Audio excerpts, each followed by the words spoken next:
Открытие премьерного кинотеатра «Мартан» ждали все жители района. Это ни много ни мало. Более 150 тысяч человек в течение месяца здесь делали косметический ремонт и устанавливали оборудование для показа 3D-фильмов.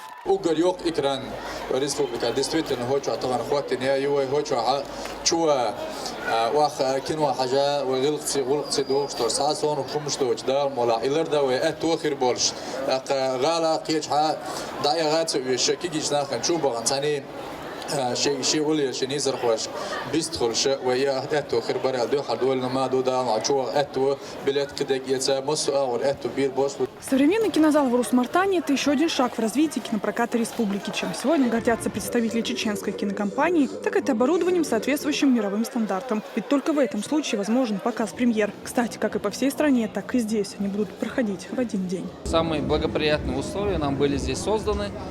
И вот мы здесь открыли, это на самом деле премьерный кинотеатр. Даже по Северному Кавказу мало где в районах есть премьерные кинотеатры. Ценовая политика государственного управления по кинематографии Министерством культуры специально сделана такая, чтобы народ мог ходить в это кино. Цены и правда удивляют. Так за удовольствие посмотреть новинки кино можно будет заплатить всего лишь 100 или 150 рублей. И это еще, как говорится, только начало. В скором времени в Урус-Мартане появится и современный развлекательный центр. Переговоры с инвесторами уже прошли, причем довольно успешно. Они в ближайшее время начнут тоже строительство еще 3 малых залов. Это напротив Дома культуры есть объект, который будет строиться.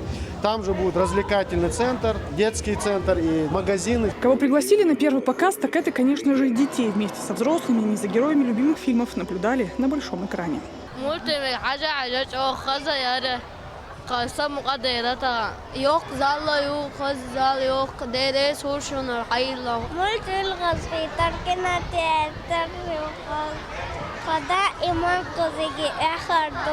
«3D-кинозал», открывшийся в эти выходные в Урус-Мартане, это еще и подарок жителям соседних Сунжинского и Ачхой-Мартановского районов. Как говорят местные власти, места хватит всем. Кинозал рассчитан на 700 человек. Алевтина Бонадыкова, Халид Наусаев и Дени Хавхаров. Новости.